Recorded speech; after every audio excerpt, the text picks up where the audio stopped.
I never imagined that a single Christmas night could break a man twice. Yet here I am, years later, still remembering the moment when my daughter Emily stood in the center of the living room, her voice trembling with joy, announcing a $120,000 trip for her mother, Sarah, while the lights of the tree flickered like little stars applauding her generosity. Everyone clapped, everyone smiled, everyone looked at them as if they were part of some perfect holiday movie.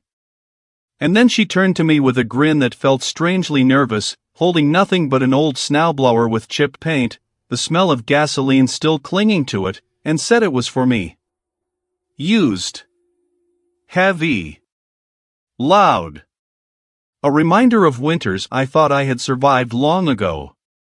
That was the moment something cold settled inside my chest, colder than the snow piling outside the window, colder than the silence that followed after my forced smile. I don't think anyone noticed how my hand shook when I held that machine. Maybe they didn't want to notice. Maybe I didn't deserve to be noticed. After all, in that house, I had long become a guest, a faded photograph in a frame no one dusted anymore. But what no one knew, not even Emily, was that behind my silent smile there was a story buried under years of misunderstandings, sacrifices forgotten, and love that had been pushed aside like old decorations no one bothered to put back in the box properly. I walked out of that celebration with the same snowblower in my hands, the laughter echoing behind me, and the weight of a truth I could barely explain. People think the worst kind of pain comes from enemies, from strangers, from accidents or tragedies. But the truth is far simpler and far crueler. The sharpest pain comes wrapped in Christmas paper, handed to you by someone you spent your whole life loving without question. I never told anyone what happened after that night. Not the long drive home through the falling snow, not the thoughts that nearly drowned me, not the message I almost ignored, not the secret that turned everything upside down. But tonight, for the first time, I will. And if you're here listening to my voice, maybe it's because somehow this story found you at the right moment, maybe because you know what it feels like to give everything and still feel unseen, or maybe because you've lived your own silent winter. Before I begin, I want to know something. From where in the world are you listening to this story right now?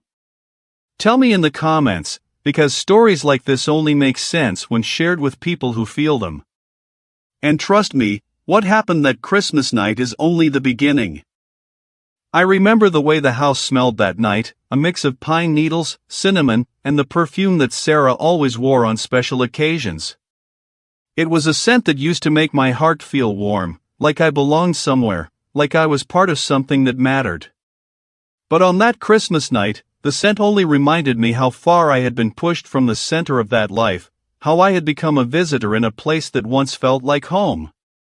I stepped into the living room holding a small bag with two simple gifts I had wrapped myself, gifts I had chosen with care, not money. The room glowed with golden lights, the kind that make any moment look happier than it really is. Emily spotted me first, her eyes lighting up the way they used to when she was little, though there was something different now, a kind of distance behind the sparkle. She rushed over and hugged me, not too long, not too tight, just enough to seem polite in front of the guests. That was the first sting, soft but sharp enough to draw blood on the inside. I greeted everyone, feeling like an old ornament someone pulled from the attic out of obligation. I took my seat near the corner of the room, the place where the light didn't reach too strongly. I listened to the laughter, the stories, the clinking of glasses. People talked about trips, new cars, job promotions, a world that sounded foreign to me. I wasn't poor, but my life had become small, simple, predictable. Sometimes simplicity is a blessing, but on nights like that, it felt like a quiet punishment. The moment of the gifts arrived, and I felt my chest tighten as Emily stood near the tree, her face glowing in the way only pride can make a person glow. She cleared her throat gently, calling everyone's attention. Sarah moved closer, a mix of surprise and anticipation on her face. And then it happened. Emily revealed the grand trip, a luxury vacation worth $120,000, planned down to the last detail, a dream carved out of money I couldn't imagine holding in my hands at once. The room erupted in applause. People hugged. Someone cried. Someone else took pictures. Sarah covered her mouth with shaking hands, tears falling from her eyes. For a moment, I felt something warm too, because despite everything, she was once the woman I loved, and seeing her happy stirred something old and buried inside me. But then Emily turned. She walked toward me holding something large, metal, and awkward. The moment she set it in front of me, I recognized the shape immediately. A snowblower. Old. Used. Scratched. The sound of its rusty handle scraping against the floor echoed louder than any applause that had filled the room a moment earlier. Everyone grew quiet, as if even they sensed the imbalance in the air. Emily said something like she hoped it would help me during the winter, that she remembered how hard it used to be for me to shovel snow, that this might make my life easier. Her smile wavered at the edges, as if she herself wasn't sure how the moment was supposed to feel. I looked at the snowblower. I looked at the price tag still taped to the handle, the ink smudged, the numbers faded. A local shop. A clearance shelf. Something someone else probably traded in or threw away. I felt the weight settle on my chest, heavier than anything I had carried in years. I forced a smile, the kind of smile that cracks something inside your jaw. I nodded, thanked her, pretended to admire the machine. But inside, something collapsed. It wasn't about the money. It wasn't about the gift itself. It was the message hidden between the lines, the comparison that screamed without saying a word. Sarah received the world. I received the leftovers. I watched Emily return to the center of the room, watched her laugh, watched her lift her phone to take more photos with her mother. And I sat there, feeling like a ghost haunting a life that had moved on without me. Memories flooded my mind. Winters when Emily was small, when I'd wake before the sun to clear the driveway so she could step outside without slipping. Nights when I'd come home from work, cold and exhausted, but still find the energy to build a snowman with her, just to see her smile. I wondered if she remembered any of that, or if those moments had melted away like old snow, disappearing without leaving a trace. The night continued with laughter, music, and conversations that only made me feel smaller. I left early, carrying the snowblower because leaving it behind felt even worse. When I stepped outside, the cold slapped me across the face, but it was a relief compared to the heat of humiliation burning under my skin. As I walked toward my truck, the snow falling gently on my coat, I felt something rising inside me, something I hadn't felt in years, a question that hurt more than any storm. Had I failed as a father? Or had I simply been forgotten? I didn't know the answer that night. I didn't know the truth that was hiding behind everything, a truth that would flip my entire world upside down in ways I never expected. What I did know was that this Christmas would mark the beginning of a story I had never planned to tell. A story that, even now, still tightens my throat every time I remember it. And this was only the first chapter. I did not always feel like a stranger on Christmas. There was a time when December meant something different, when the sound of wrapping paper and the soft crackling of a cheap fireplace were the soundtrack of a life that, though simple, felt full. Whenever I think about that night with the snowblower, my mind doesn't stay there long. It travels back to another Christmas, one that feels like it belongs to a different man, in a different world, when Emily was still so small that her whole body could disappear in my arms and Sarah still looked at me as if I were enough. Back then we lived in a tiny rented house on the edge of a small town, the kind of place where everyone knew everyone and winters seemed to stretch forever. The windows were thin and the wind always found a way inside, whistling under doors and through the cracks in the walls. I worked 2 jobs then, one at a hardware store during the day and another doing maintenance at a warehouse at night. Sleep was something I borrowed in small pieces, never enough to feel rested. But I carried this strange pride inside me, this quiet promise that as long as I stood, as long as I could use my hands, my family would never go without what they needed. It was our second Christmas with Emily. She had just learned to walk, her steps shaky and brave, like she was tasting freedom for the first time. I remember standing in front of the mirror that Christmas Eve, my eyes tired, my shoulders heavy, adjusting the same old sweater I had worn the year before. I couldn't afford anything new, not for myself. Every extra hour I could work, every dollar I could scrape together, went into something bigger, something I was keeping secret from both Sarah and Emily. I wanted to give them more than a nice dinner or a warm sweater. I wanted to give them a home. Not a rented house where the landlord could raise the rent or ask us to leave. A real house. A place that was ours, where Emily could grow up knowing that no matter what storms came, the walls around her would hold. That year I had signed papers no one else had seen. I had met with a bank manager who spoke to me like he wasn't sure I would make it, like he was waiting for me to fail.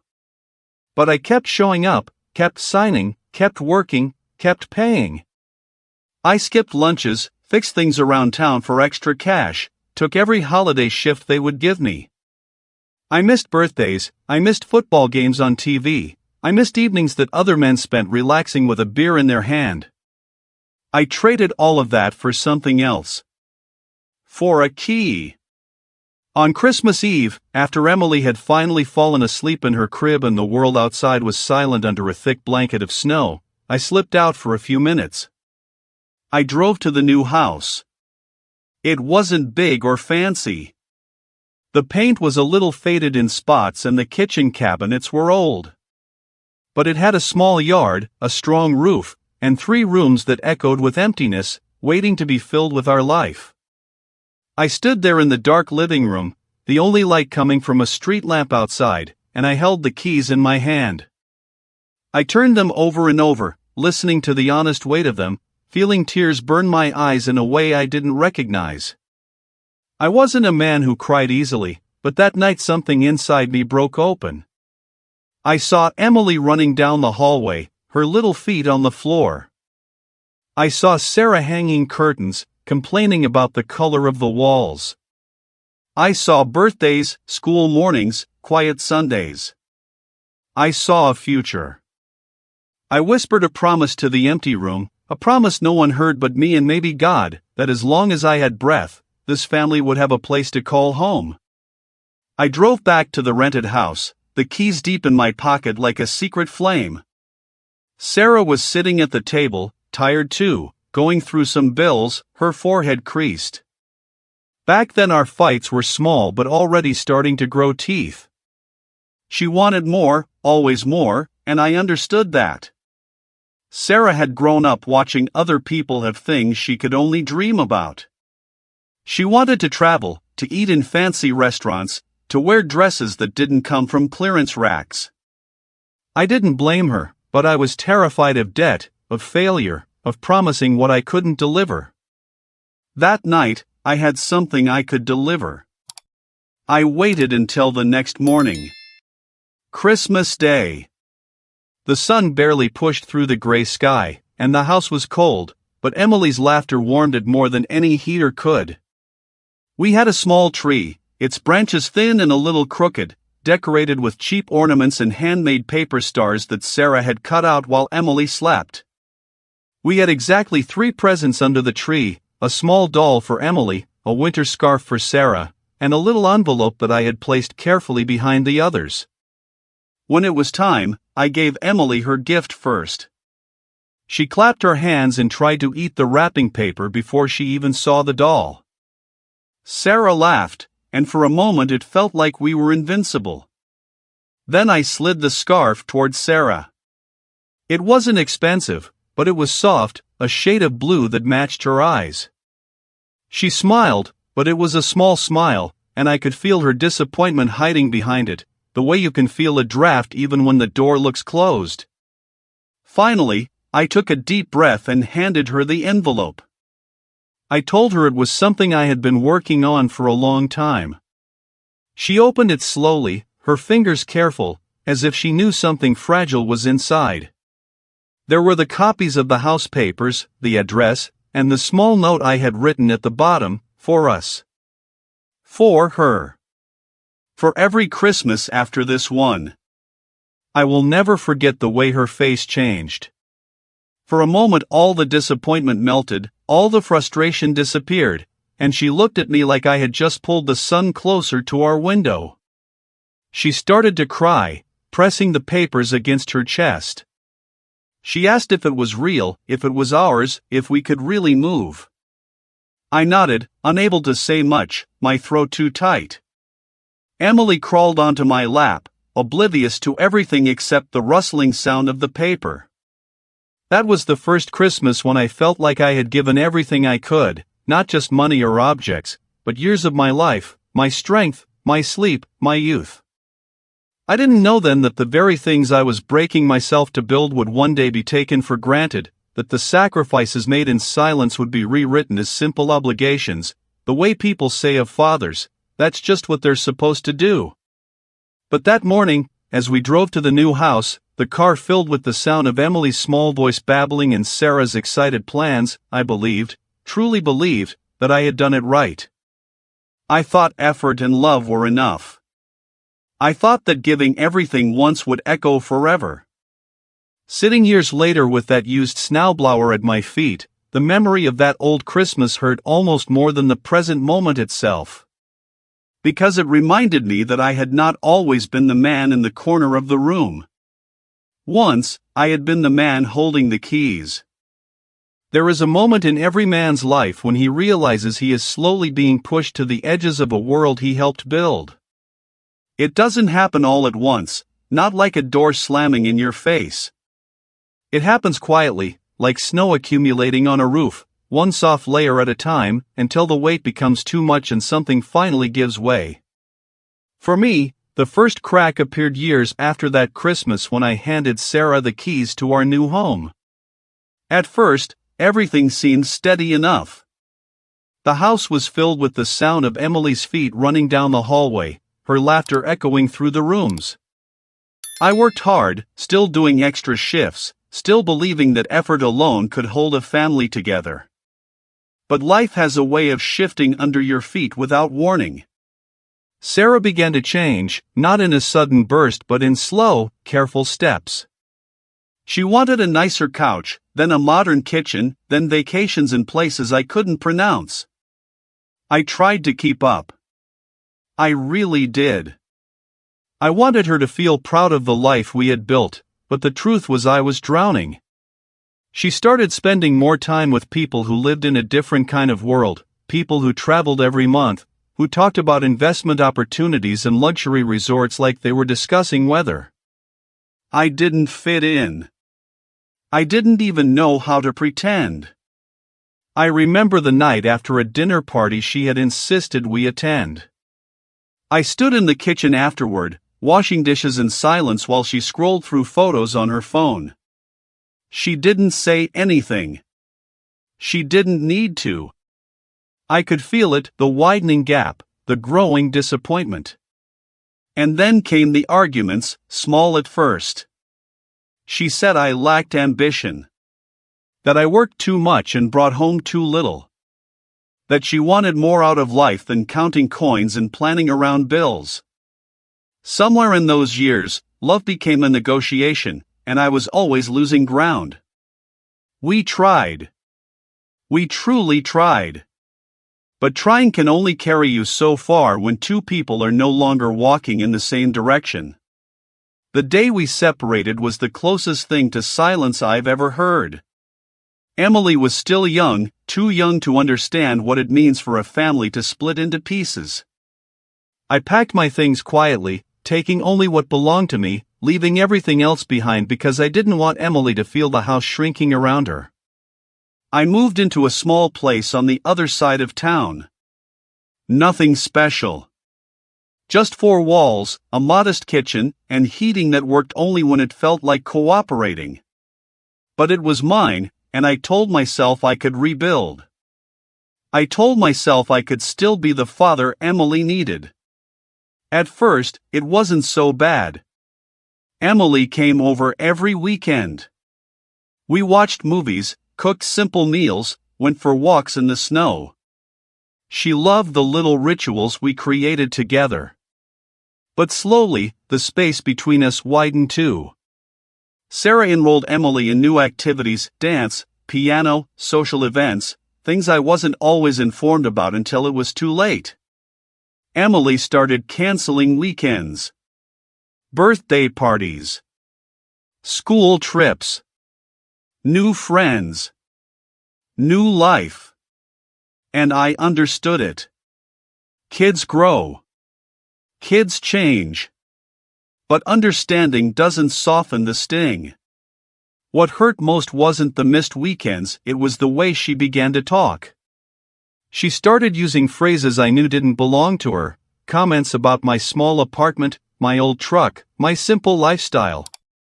Tiny arrows that told me what had been whispered when I wasn't around. I lost count of how many holidays I spent alone. Christmases when I sent texts that received only short replies. Calls that were returned days later. I tried not to show it, but inside, every unanswered message felt like a quiet confirmation that I no longer belonged in the center of her world. I had become someone she visited, not someone she ran to. The truth finally settled in one afternoon when I attended a school event for Emily. I arrived early, sitting in the back, proud just to be there. Emily performed beautifully, and I clapped like any father would. After the show, I waited for her in the hallway. She came out with Sarah and a group of friends. When she saw me, she smiled, but it wasn't the same smile she gave the others. It was smaller, polite, reserved. A smile you give to someone you once knew. She introduced me as my dad, Anthony, the same way you'd introduce a coworker or a neighbor. Not Dad. Not Daddy. Just Anthony. A visitor. I drove home in silence, gripping the steering wheel so hard my knuckles went white. The snow fell steadily that night, covering the streets, the cars, the rooftops, as if the world was trying to bury every footprint behind me. Little by little, I felt myself fading from the story I once carried on my shoulders. And by the time that Christmas night arrived, the one with the luxurious trip and the used snowblower, I already felt like a ghost walking through a home that wasn't mine anymore. But I need to tell you something honest. Losing a place in someone's life doesn't happen in one big moment. It happens in hundreds of small ones. Missed calls. Distance disguised as polite smiles. Memories replaced by new ones that don't include you. I was still trying to hold on, still showing up, still hoping that effort could rewrite the distance, but deep down, I knew. I had become a guest in my own story. And maybe you have felt that too, or maybe someone you know has lived that kind of quiet heartbreak. If you're still here with me, listening to this part of my life, I want you to tell me something down in the comments. Have you ever felt like a visitor in your own family? And if this story is touching something inside you, remember to subscribe, because the next chapters uncover truths I never saw coming, truths that changed everything I thought I understood about that winter. And trust me, the storm was only beginning. I don't think people understand how a single moment, a single object, a single gesture meant to be harmless, can open a wound so deep it feels like it's been there your whole life. The snowblower, sitting right in front of me that Christmas night, did exactly that. Something about the chipped red paint, the faint smell of gasoline, the old sticker peeling off the side, it all felt like a mirror reflecting a truth I didn't want to face. I wasn't the father receiving a thoughtful gift. I was the man who got what was left over. The living room was bright and warm, filled with decorations that looked like they had come straight out of a magazine. Gold ribbons. Soft lights. Perfect ornaments. Everything looked expensive, polished, chosen with purpose. And then there was my gift, loud and awkward, rumbling with the memories of winters spent clearing snow before dawn, winters when my back ached and my fingers froze so that Emily could walk safely out the door. I remember the moment Emily placed her hand on the handle of the snowblower, patting it gently as if introducing me to something special. She tried to explain how useful it would be for me, how she had noticed how hard winters had been for me lately. Her voice trembled, just a little, but I didn't notice the tremble until much later, when I replayed the memory again and again, searching for what I had missed. Back then, all I saw was the comparison, Sarah on one side, holding the papers for a luxury trip, her eyes glowing like she had won the lottery, and me on the other side, staring at something that looked like it had been pulled out of a forgotten garage. People shifted uncomfortably in their seats. No one said anything, but their eyes did. They darted from the trip to my snowblower, from Sarah's tears of joy to my frozen smile. I could almost hear their thoughts, maybe this is all he deserves. I touched the handle. It was cold. Too cold. I felt the sting in my fingers and in my pride. I forced my mouth into a smile that tasted like metal, said thank you, said it was thoughtful, said I appreciated the gesture. I lied. I lied because fathers are supposed to be strong, gracious, understanding. We're supposed to swallow the pain so our children don't choke on it. But inside, something broke. And the sound of that break echoed louder than any laughter in the room. After the gifts, the evening drifted on. People moved around me like a river splitting around a rock. Conversations flowed, stories were told, photos were taken. I sat there, watching life happen without me. Every now and then Emily glanced my way, but each time she looked quickly back at Sarah, as if needing approval for every expression on her face. There was a moment, small, almost invisible, when Emily tried to say something to me. She stepped toward me with her hands clasped together, breathing in, as if gathering courage. But Sarah called her name from across the room, and Emily turned away, just like that. Another moment lost. Another chance dissolved. Eventually, I stood up, pretending I needed fresh air. The truth was I couldn't breathe inside that room anymore. The warmth felt suffocating, too much, like the heat was trying to push me out. I stepped outside into the night, snow falling softly, the air cutting through my coat. And for the first time in years, I felt more comfortable in the cold than in the warmth of my own family. A few minutes later, I returned, grabbed the snowblower, and quietly said I had to leave early. Emily looked surprised, almost disappointed, but she didn't stop me. Sarah didn't say much either, just gave a polite nod as if I were a distant relative who had overstayed his welcome. I carried the snowblower out the door, trying not to let the weight of it show on my face. It wasn't heavy physically, but emotionally it felt like dragging a whole winter behind me. The drive home was slow. Snow drifted across the road, the wind pushing it against the windshield like little hands trying to blind me. I kept thinking about the house I once bought for my family, the sacrifices I once made, the promises I whispered to empty rooms. I thought about how easily time had erased everything I had built.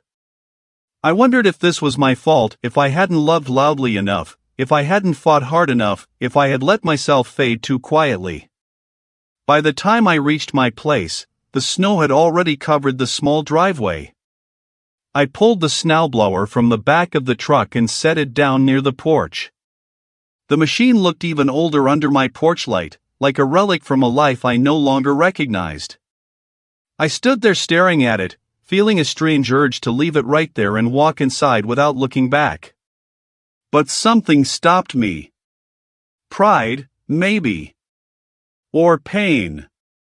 Or both. I went inside the house, took off my coat, and stood in the dark for a few minutes. The silence was heavy, different from the silence in Sarah's house. This silence wasn't judgmental. It was just empty. And emptiness can be louder than any insult. I made myself a cup of coffee, sat at the table, and tried to shake the night out of my head. But the thought kept returning: how did I become the man who got the used snowblower? How did the years twist everything so much that this moment felt like a summary of my worth? And then my phone buzzed. A single notification. Emily. Just seeing her name made my heart clench. I hesitated before opening it. I thought it would be a simple thank you or a polite apology for the awkwardness earlier. But it wasn't. It was longer. Different. Emotional. A message that made my breath catch in my throat, a message I almost didn't read, but one that would unearth truths I never imagined. The snowblower wasn't the real wound. It was only the door. And on the other side, something waited that would change everything. I stared at the phone buzzing on the table as if it were something dangerous, something alive. It's strange how a simple vibration can feel heavier than an entire snowstorm. Emily's name glowed on the screen, soft white letters against the darkness of my kitchen, and for a moment I just sat there, confused by the sudden weight of everything pressing down on me. Part of me wanted to answer right away, to cling to whatever small bridge she was offering. Another part of me wanted to let it ring, to let the silence continue, because silence had become the only place where I didn't have to pretend. When the buzzing stopped, I exhaled, a shaky breath I didn't know I had been holding. A few seconds later, another vibration. Then another. 3 messages. Short previews flashed across the screen, just a few words each, none of them enough to understand the meaning behind them. I reached for the phone slowly, as if afraid touching it would break something fragile in me. The first message was simple, almost too simple: "Dad, I didn't know how to talk to you tonight." I read it twice, then a third time. There was something tight in those words, something I wasn't used to hearing from her anymore. Vulnerability. Hesitation. The kind of tone that comes from someone who has been carrying something alone for too long. The second message: "There's more I need to explain about the gift." For a moment I felt a flare of anger, small but sharp, like the prick of a cold needle. Explain what? How a used snowblower was supposed to balance a $120,000 trip. How I was expected to smile and thank her as if it were all the same. The resentment rose quicker than I expected, filling my chest with a heat that didn't belong in winter. But before that feeling could anchor itself inside me, the third message appeared: "And Dad, I'm sorry. I just didn't know how to say things in front of everyone." That message stopped me. The anger faded a little. Something softer took its place. She was apologizing. Not politely, not out of obligation, she was apologizing like a daughter who had been hurting too. I opened the chat, expecting just those 3 messages. What I didn't expect were the others waiting above them: older messages, ones I had either missed or never understood in the rush of days blending together. Messages that painted a different story, one I had been blind to. There were photos I had never seen, moments from her life she had tried to share but I had replied to too quickly. Invitations I overlooked because I thought they didn't matter or because I was afraid of stepping into Sarah's world again. There were short voice recordings, little updates, attempts to connect. Some were months old. I felt a tightening in my chest, a guilt I wasn't ready for. Maybe I had been retreating more than I realized. Maybe I had been fading, not only because of them, but because of myself. Then I pressed on the most recent audio message. I lifted the phone closer to my ear, my hands trembling just enough for me to notice. Emily's voice came through, small and shaky, the way it used to sound when she was little and didn't want to disappoint me. "Dad, tonight was harder than you think. I thought I had the right words ready, but when I saw you, and everyone around, I froze. I know the gift didn't make sense. I know it looked bad.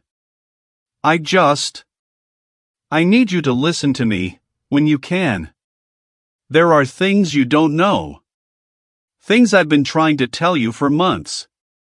Her breath caught at the end of the recording, and then the message cut off. I sat there stunned, the phone still pressed to my ear long after the audio ended. My eyes drifted toward the window. Snow was falling thicker now, soft flakes blurring the world outside. For a moment I thought about the night I almost didn't buy the house, the nights I had worked too much, the mornings I had left before sunrise. I thought about all the spaces between us, spaces I had blamed entirely on Sarah, on life, on time. But maybe I had carved some of those spaces myself without ever noticing. Still, the snowblower stood outside, a silent reminder of everything that hurt. So I set the phone down, rubbed my forehead, and whispered into the empty kitchen, "Why didn't you just talk to me, Emily?" The question echoed back, bouncing off the cold walls like a ghost of something I'd already lost. I replayed the messages again, slower this time. Every word she spoke sounded heavier, like she was holding back a truth too painful to say outright. A truth I wasn't ready for. Then I noticed something else, a message I had missed entirely. A small bubble above the others. It had been sent earlier that evening, while I was still sitting in the living room pretending not to fall apart. "Dad, please don't leave too early. I need to talk to you alone tonight." My heart sank. I had left early anyway. I had walked out before she could gather the courage to speak. I had walked out before she could untangle something important, something she had been carrying alone. Guilt washed over me like cold water. I felt it in my throat, in my chest, in the tips of my fingers. I picked up the phone again, typing and deleting responses over and over. Everything felt wrong. Everything felt too small. In the end, I sent just 3 words, "I'm listening now." I stared at the message, wondering if she'd reply, wondering if she was awake, wondering if the distance between us had grown too deep, too wide. But before I could spiral into those thoughts, another notification appeared. It wasn't a text. It was another audio message. Longer. Hesitating. Heavy. I tapped it with my thumb, my heartbeat loud in my ears. Emily's voice came through, softer than before. "Dad, it's about Mom. And it's about me. And it's about that gift. Please, don't be upset with me when you hear everything." The message ended there, but my whole body went cold.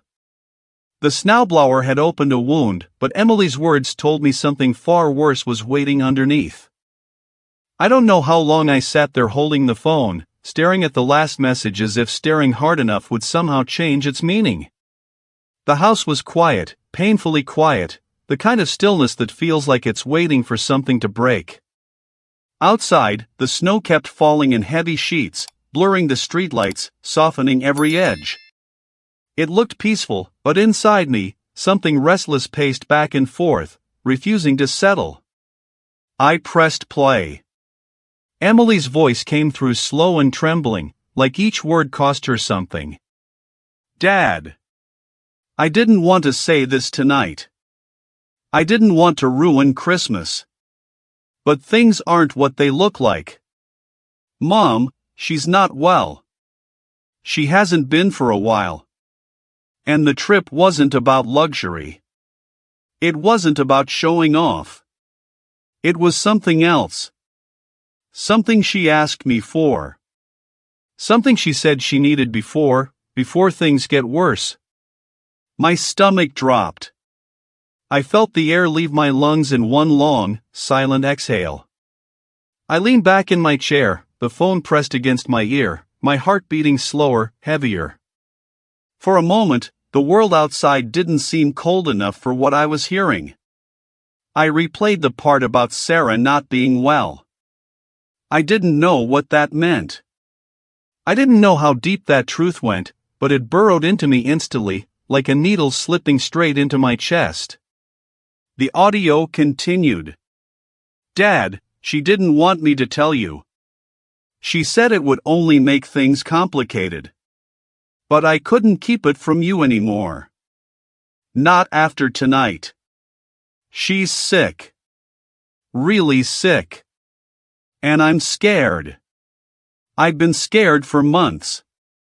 Her voice cracked on that last word. I closed my eyes, and for a few seconds I had to steady myself with both hands on the table. Sarah and I had fought. We had grown apart. We had said things we regretted. But she was still part of my story, part of my heart's history. Hearing that she was sick, hearing it like this, felt like someone had taken the floor out from under me. The recording wasn't over. About the trip. Mom always had this list. A list of places she dreamed of seeing one day. Places she talked about when she thought no one was listening. I wanted to give her that. I wanted to take her before her breath caught again. I used everything I had saved. Every bit of it. Dad.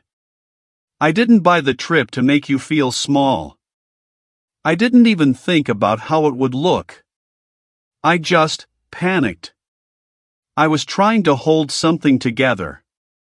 And the SNOWBLOWER. I know it looks stupid. I know it looks like I didn't care. But I chose that one for a reason. I promise. If you still want to know, I'll explain everything tomorrow. Just please, don't be upset with me tonight. I couldn't handle that too. The message ended, but the silence afterward felt louder than her words. I sat there motionless, my hands shaking slightly, the phone still warm in my fingers. Sick. Sarah was sick. Emily was afraid. The trip wasn't a show of favoritism. It was desperation. And I had walked out. I had let resentment lead me out the door before my daughter could even reach me. I pressed the phone against my forehead and closed my eyes, letting the weight of the truth settle slowly. All the anger that had burned so fiercely an hour earlier now crumbled into something softer, something far more painful, sorrow. I stood up from the table and walked to the window. Snowflakes drifted down like little white confessions falling from the dark sky. I watched them pile up on the snowblower sitting outside, covering its sharp edges, turning something ugly into something almost gentle. That machine wasn't the whole story. It was only the first page. I pressed play again, needing to hear it twice, needing to understand what I had missed. Emily's voice sounded younger the second time, more fragile, more like the little girl who used to run into my arms after scraping her knees. I felt guilt settle deep into my bones. I had been so caught up in my wounded pride that I hadn't seen her fear, her exhaustion, her brokenness. I whispered into the empty room, Emily, why didn't you just tell me sooner? But even as I said it, I knew the answer. She hadn't told me because somewhere along the way, she had learned that talking to me wasn't simple anymore. She thought I'd be hurt, angry, overwhelmed. She thought I'd take it the wrong way. And she wasn't wrong. I had become someone she had to protect, instead of someone she could lean on. The realization stung more than the gift ever had. I walked to the porch door, opened it, and stepped out into the freezing night. Snow gathered on my shoulders, melting slowly into cold drops against my skin. I crouched next to the snowblower, brushing the fresh snow off its handle. I stared at it for a long time, the cold metal biting into my fingertips. Was this really the symbol of everything wrong between us? Or had I turned it into something bigger than it was? I didn't have answers. But I knew one thing, I had to see Emily. I had to hear the rest. The house felt too small, too quiet, too far from the people I once called my family. I walked back inside, grabbed my coat, and sat down on the edge of my bed, trying to gather the strength to face whatever truth was waiting tomorrow. I kept thinking of Sarah, of the years we shared, of the good ones before everything fell apart. I thought of her smile the day I handed her the keys to our first home, the tears that filled her eyes, the way she held Emily close as if the future had finally arrived. I thought of the years that followed, the arguments, the disappointments, the small hurts that piled up until we couldn't see each other clearly anymore. Now she was sick. And I didn't even know with what. I didn't know how long she had been hiding it. I didn't know how much time she had left. Grief is strange. It doesn't wait for news. It starts early, creeping in through cracks you didn't know were open. That night, grief found its way in. I sat there until the heater clicked off, until the house grew colder, until exhaustion finally pushed me into a restless sleep. Tomorrow, I would face my daughter. Tomorrow, I would hear the truth. And tomorrow, I would begin to understand the meaning behind the gift I thought had broken me, only to discover it was trying to save something I didn't know was slipping away. Morning arrived without kindness. The light came through the curtains in a dull, gray glow, the kind of winter brightness that doesn't warm anything. I moved slowly, not because of age or fatigue, but because of the heaviness that had settled inside me. There was no anger left, only a kind of quiet ache. The truth from the night before stayed with me, not sharp, not loud, just steady, like a cold hand resting on my shoulder. I got dressed, pulled on my coat, and stepped outside. The snow had stopped during the night, leaving everything frozen in stillness. The snowblower sat covered in a thin white layer, softened by the quiet morning. I brushed the snow off and looked at it again, not with resentment this time, but with a strange curiosity.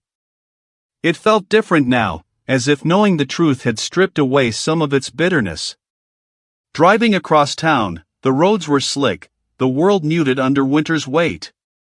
I didn't play music, didn't rehearse anything I wanted to say. My head felt strangely empty, not from lack of thought, but from letting go. Sometimes pain burns itself out, leaving only the ashes behind. Emily's house appeared at the end of the street, lights on, smoke rising from the chimney. It looked peaceful, untouched by the heaviness that filled my chest. I parked, sat for a moment, and drew in a slow breath before stepping out. Emily opened the door before I even knocked. She must have been waiting. Her eyes were swollen from crying, her cheeks pale from lack of sleep. She didn't speak right away. She simply stepped aside to let me in. The warmth of the house wrapped around me instantly. Christmas decorations still hung everywhere, but they looked different without the crowd, without the noise. Softer. Gentler. The remnants of celebration sat on the table, wrinkled wrapping paper, half-burned candles, untouched slices of cake. Everything felt frozen in the aftermath of what had happened.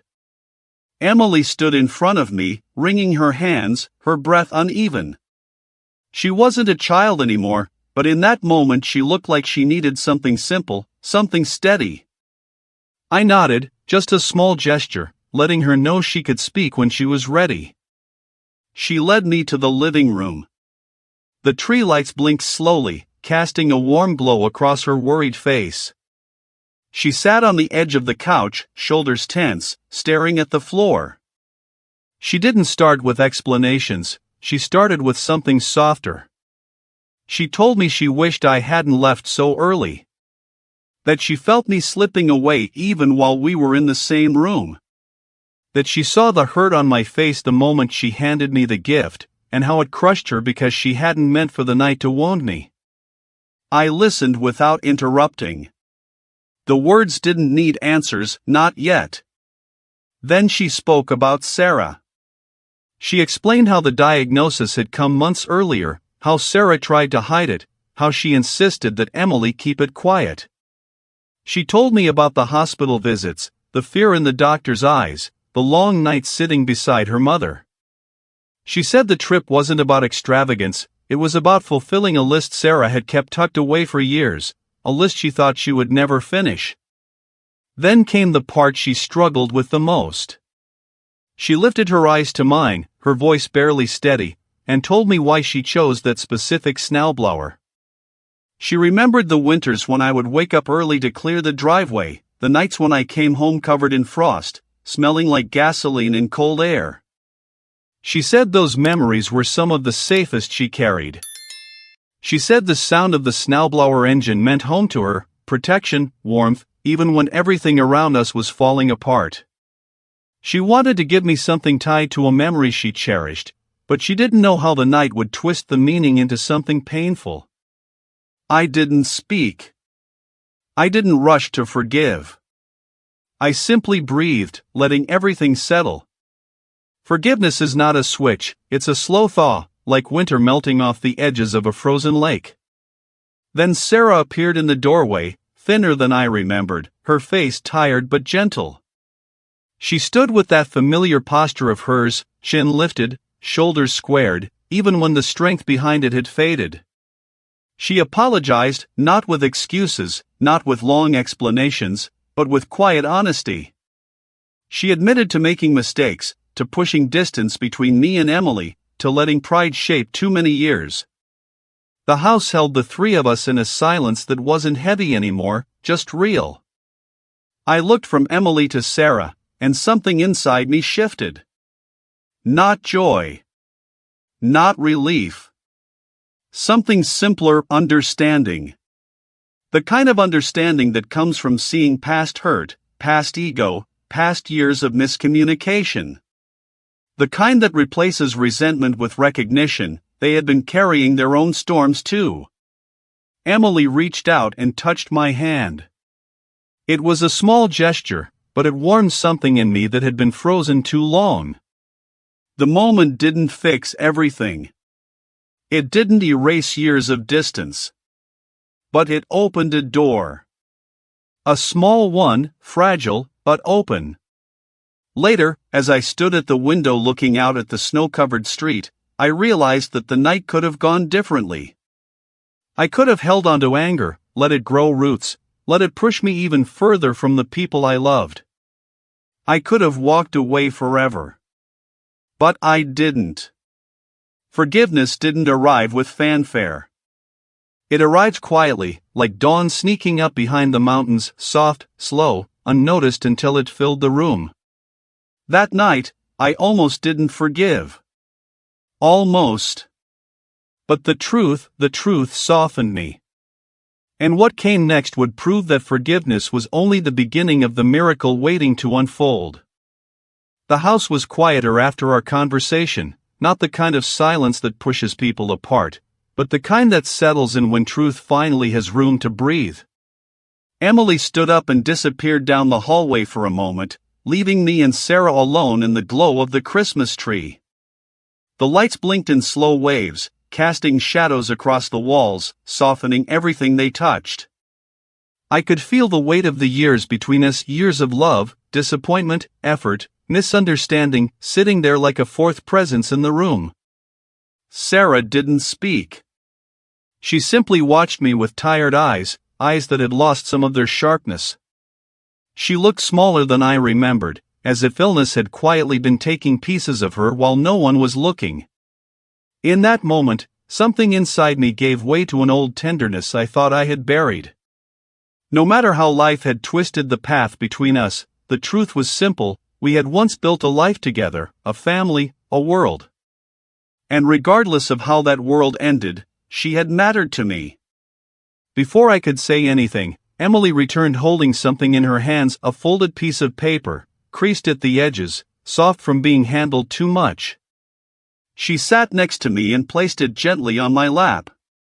"This was supposed to be with your gift," she said quietly. "It fell under the table. I thought you had seen it." Her fingertips lingered on the paper for a moment before pulling away. I unfolded it slowly, feeling a strange sense of anticipation, as if the paper carried a pulse. The handwriting was messy, a little rushed, but familiar. Emily's handwriting from when she was younger, the kind she used in school notes and birthday cards. The first line stopped me. "Dad, this is not just a gift." The letter wasn't long, but each word pressed into me with a weight I hadn't expected. She wrote about winters when she was small, about watching me from the window as I cleared the driveway at 5 in the morning, the headlights of my old truck still glowing behind me. She remembered the sound of the SNOWBLOWER engine echoing in the cold air, steady and dependable, like a heartbeat cutting through winter. She wrote about mornings when I carried her to the car so she wouldn't slip on the ice, about nights when I came home exhausted but still knelt beside her bed to ask about her day. Memories I thought had melted away in her mind were still alive, tucked inside her like small lanterns she had been carrying all along. Then came the part that tightened my throat. "I picked this snowblower because it reminded me of you. I know it's old, and I know it's not special to anyone else. But when I saw it, I felt weirdly comforted. It felt like a piece of my childhood. I wanted to give you something that meant something real, not something expensive. I'm sorry if it didn't come out right. One day I want to take you somewhere warm, somewhere without snow, somewhere you don't have to push anything. I'm saving for that. But this was from my heart."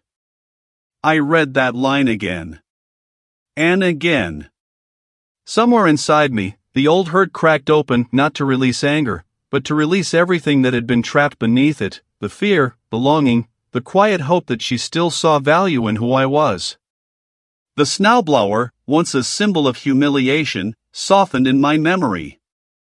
It wasn't a leftover. It wasn't an afterthought. It was a bridge. A flawed one, maybe, but built from sincerity. I folded the letter slowly, pressing it between my palms, letting the warmth of my hands settle into it. Emily watched me with nervous eyes, waiting for judgment or disappointment. She looked older and younger at the same time, caught between adulthood and the child who used to slip her small hand into mine without hesitation. I finally looked at her, and the words came softly, not rehearsed, not forced. "Thank you." Her shoulders dropped as if she had been carrying a weight far bigger than the gift itself. She leaned forward and rested her head briefly against my shoulder, not long, not dramatic, just long enough to remind me that the bond between us had not disappeared, it had only been waiting for the right moment to breathe again. Sarah moved closer to the fireplace, rubbing her arms as though the room had grown colder. But there was no coldness in her expression, only the kind of acceptance that comes from realizing life doesn't give us unlimited time to fix things. We stayed there like that for a while, the three of us sharing the quiet. No grand speeches, no dramatic confessions, just a simple, fragile piece settling into place. As the minutes passed, I noticed things I hadn't seen before. Emily's hands trembling slightly. Sarah's tired breathing. The way the tree lights flickered as if struggling to stay lit. The night felt delicate, like a thin layer of ice stretched across a lake, beautiful but easy to break. Eventually, Emily stood up and asked if I could help her with something in the garage. I followed her through the hallway, past family photos lining the walls. Photos of her childhood, her school events, her vacations with Sarah. I had once felt a sting passing by those frames, a reminder of moments I hadn't been part of. But tonight, they didn't hurt. They were simply part of her story, our story, even if only in pieces. Inside the garage, she opened a small box on a shelf. Inside were notes, drawings, and little mementos from years ago, proof of a bond that had survived even when I thought it had vanished. She handed me a small, faded photograph. In it, I was holding her in my arms, both of us bundled in winter coats, snow falling around us. She was laughing, her mittens covered in frost. "I kept everything," she said softly. Even when things got messy. Even when I got older. You were always home to me, Dad. I just didn't know how to say it anymore. The simplicity of her words cut deeper than anything complicated ever could. I placed the photo back in the box carefully, as if returning something sacred. In that moment, forgiveness came quietly. Not because she had chosen the perfect words, but because her honesty opened a door I didn't know how to open myself. When we went back inside, Sarah was sitting on the couch with a blanket over her shoulders. She looked up, her expression softening when she saw us. The three of us stood there, not as the broken family we had become, but as people really trying to mend something fragile. The night closed around us with gentleness, the kind winter rarely offers. And as I left later, letter in my coat pocket, I realized something I had missed all along. The snowblower wasn't the gift. The gift was the truth behind it. A truth I almost walked away from. There are nights that stay with you long after the snow has melted, long after the decorations are packed away, long after the world has moved on. That Christmas, the one I almost let break me, the one I almost walked away from, the one that reopened wounds and then somehow stitched them back together, became one of those nights. A night that didn't vanish with the cold, but settled into my life like a quiet turning point I didn't see coming. In the weeks that followed, things changed slowly, the way winter turns into spring. Not suddenly, not dramatically, just inch by inch, moment by moment. I visited Sarah more often, sometimes bringing soup, sometimes sitting with her in silence. She didn't hide her illness anymore. She didn't pretend to be stronger than she was. She let Emily and me share the weight instead of carrying it alone. The three of us, broken in different ways, began moving through the days together, as if life had given us a second chance to fix things we never thought we'd have the courage to face. We weren't the same people we used to be. And maybe that was the blessing hidden inside all the pain. We had finally stopped pretending. Sarah had always been a woman of fire, restless and full of dreams she kept tucked away because life pushed her into corners too early. Watching her face soften whenever Emily talked about the upcoming trip made me realize something surprising. The journey wasn't just about a list of places. It was about a final chance to breathe, to see beauty before saying goodbye to the world that had exhausted her for so many years. I didn't travel with them. It wasn't my place, not anymore. But I helped them prepare. I helped pack, helped sort things, helped drive them to appointments. When the day of the trip arrived, I stood beside Emily at the airport, the same Emily who once clung to my coat with tiny hands and red mittens. She looked grown now, stronger, braver, but her eyes carried the same softness she had as a child. She hugged me tight before boarding. Not the polite hug I had grown used to, but a real one, warm and trembling. She whispered that she loved me and that she was sorry for all the distance. I didn't answer right away, I just held her, letting that moment wash over me. When they walked away toward the gate, I watched until they disappeared into the crowd. A month later, Sarah was gone. Not suddenly, not violently, just quietly, as if she slipped into another room. Emily came home carrying photos, souvenirs, stories soaked in beauty and sadness. And even though grief had softened her voice, she told me something I never forgot. That trip changed everything, Dad. For her. For me. For us. Years passed. Emily finished school. She moved to a smaller town for work, closer to my home. Our relationship grew stronger, not perfect, not polished, but real. We rebuilt it piece by piece, without rushing, without pretending we were the people we once were. The snowblower stayed in my shed. I never replaced it. Every winter I used it, not because I needed it, but because it reminded me that love isn't always packaged the way we expect. Sometimes it looks worn. Sometimes it smells like gasoline. Sometimes it comes wrapped in confusion and misunderstanding. But beneath all that, there is truth. And truth is the closest thing to a miracle most of us will ever touch.